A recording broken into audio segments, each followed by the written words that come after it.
Whoa. What's up? It's been a while. Lots of stuff's happening. My life is in shambles. I moved my room. So many things are going on. Anyway, a while ago, I asked for questions about being in a long distance relationship, and then people sent me them. So I'm gonna answer them. And I'm sorry this is so late, but my life is a mess. How do you cope on the days you miss her more than usual? My answer is that I don't cope with anything very well. So there's that. That's just my personality.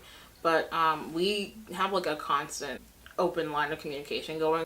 Ever since we met, we've talked like all day long, every day. Which is not the norm for most people, but here we are. I do miss her more than usual some days, which is a normal thing for people to experience. But yeah, I don't really cope. I just usually tell her that I miss her a lot. And then I talk about like the dumb things that she does that I miss, and then that makes me happy. So I guess that's how I cope, which is not very well at all, is the answer you're looking for. I'm sorry. Do you think a long distance relationship is worth it if you're sure that the two of you won't ever meet in real life? That's hard, because this relationship that I'm in, I was an adult. Like, we were both adults.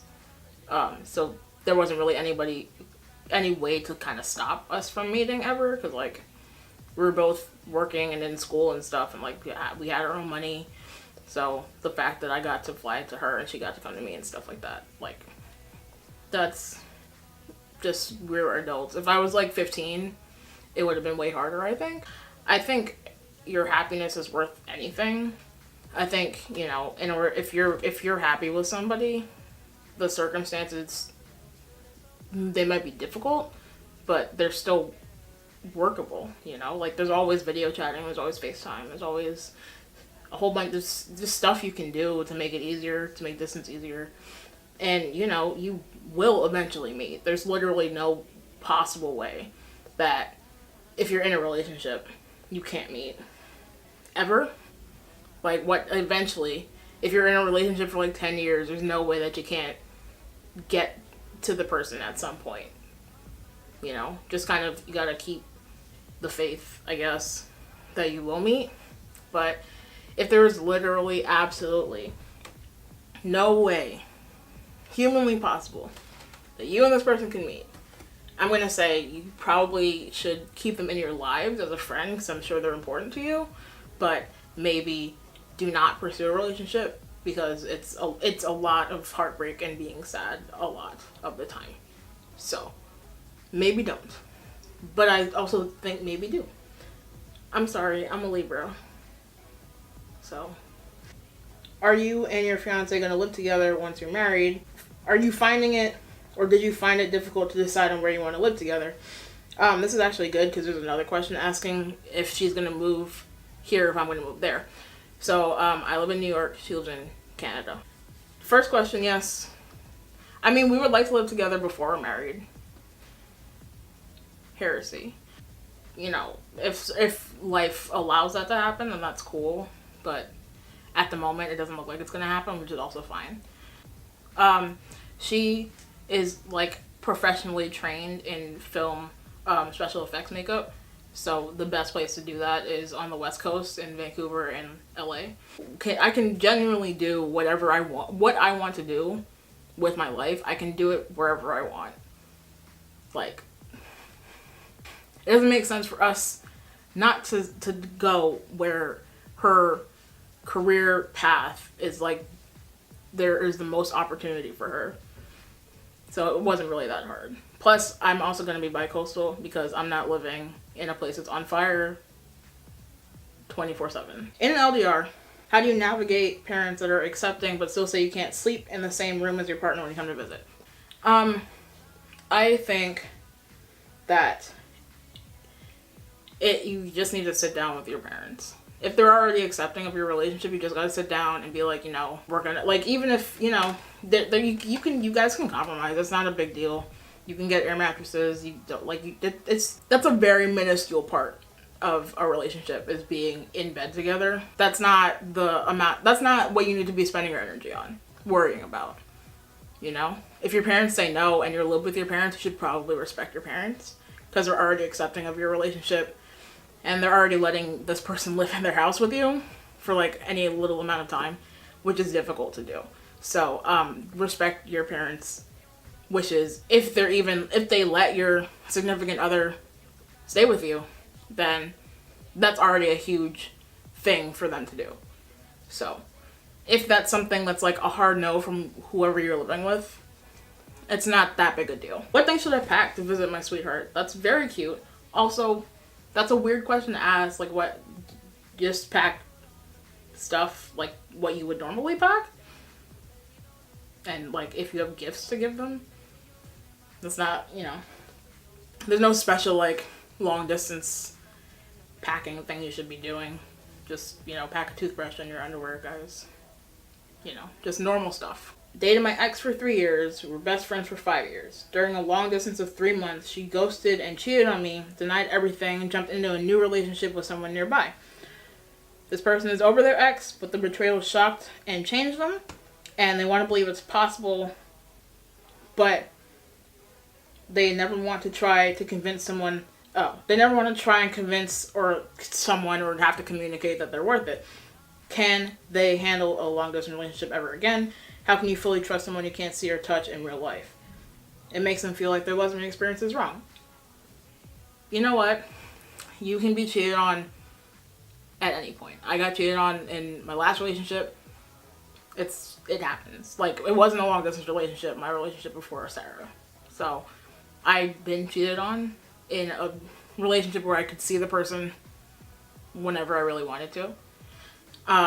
So that shouldn't be something that kind of hinders you from pursuing any relationship. Like, if it doesn't have to be a long distance relationship. I know it's more difficult to kind of control is not the right word, but in order to communicate to your partner like how you're feeling about their relationships with other people, or people that they might be engaging with on a more typical basis than you. But you shouldn't be, you shouldn't let that, not that it shouldn't bother you, it should bother you, but you shouldn't let that hinder you from, going out and talking to people and, meeting new people online and stuff like that. You can get cheated on, stuff can happen in literally any relationship. So, I think you'll be fine. Personally. In my humble onion, I think you'll be okay. Probably. Are any of us really okay? Also, how can you fully trust someone? You have to talk to this person. Like, you have to talk. Especially if you're not seeing the person every day or every other day or like once a week. If you're in a long distance relationship, communication is literally the most important thing that I can ever stress. It's just easier. Because it's already hard being away from the person that you love, but like on top of that, not being able to just go and see them and reconcile everything and get your big fights out in one go and like just put it behind you. You have to talk. That's how you gain the trust. You have to talk. That's it. Like it's the simplest thing you can do. It is very hard. It's very difficult. I'm not gonna lie. It definitely gets easier. But if you don't talk, then it's really, half of that is still on you, because now your partner doesn't know what's going on with you or how you're feeling or what you're thinking. Build the trust from the jump. That's how you do it. Were there any struggles in communication or just general loneliness in a long distance relationship? It is very lonely. It sucks a lot. It's always great when she's here or when I'm there, but most of the time it is very lonely. A lot of the people that I've known in long distance relationships they don't talk, their time apart, they didn't spend talking as much as Sarah and I do, which is weird. Like, I can't imagine dating someone and not like constantly talking to them, but it is very lonely, but I know she's always there anyway. So it could be worse. It could definitely be worse. Struggles in communication. There's always struggles in communication, even between my mom and I. Like, You don't have to be separate from someone to find difficulty in talking to them about some things. There are always things in relationships that are like hard to talk about. So I mean, technically yes, sometimes we struggle with communicating, but we usually figure it out pretty quickly and then move on. So to answer your question, yes, technically. When you told people IRL that you were in a long distance relationship, do you think they took it as seriously as they would if you were in a non long distance relationship? I think now it's less taboo to be like, yeah, no, I'm literally dating somebody 2,000 miles away from me. It's way less taboo. People separate in their relationships, like someone has to go move across the country for work, like that. People go from a regular in-person relationship to a long distance relationship.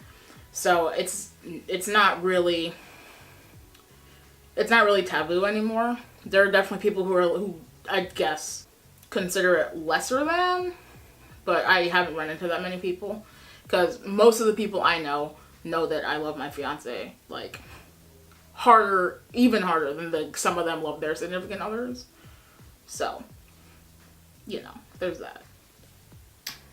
So the second part is, other than the obvious of not being able to be physically close and affectionate with your partner, what do you feel is the hardest part of being in a long distance relationship, and how do you deal? I think it's that this is very stupid, but there's so many cool things and people that I want her to meet and to know, like I know, like they're my childhood friends she's never met. She met my best friend, but there are so many other important people in my life who have shaped me to be the person that she loves, that she hasn't gotten to meet. She got to meet my parents, but she didn't get to meet my aunt. I wanted her to meet my grandfather.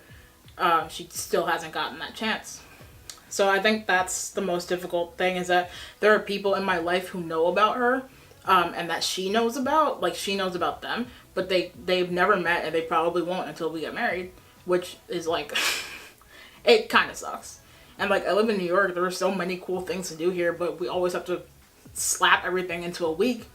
So I have to like piece things together and throw, the slightly less cool things out. Like it's hard that there are things that I want to share with her that I can't immediately. I think that's the hardest part. Right? Probably. Oh, this is the last one. Hooray! Hi Dom. Hello. How did you tell your mom about Sarah, and how you guys met and things, and how'd she react? How did I tell my mom? Oh, long story. In August of 2015, we kind of started like being exclusive. And then my birthday's in October. So for my birthday, I was working at school. So for my birthday, I was saving up money to fly to Vancouver. How did my mom react? She's always been open. Like my mom and I have a very, very, very, very close, open, no holds barred kind of relationship. Even when I came out, she was always very supportive, is like a very strong word. But there was never any malice. I never felt like unloved. It was hard for a while, I think. She didn't react any kind of way. I never really said anything about being in a relationship to her until like I decided that I'm gonna propose to her. So even then, she just kind of knew already that it was gonna be like that. Like, she's a smart lady, so she didn't react in any terrible way. But she always wants what's best for me, as parents do. So it was the distance thing that I guess she felt was hard, and like me and not having met her before, and like not my parents not being able to meet her right away. I think that kind of deterred her a little bit, but they're cool now, so it's fine. They're Facebook friends, so it's all okay. Anyway, this video, I didn't really say anything of importance, and I'm very sorry. But, yep, that's that.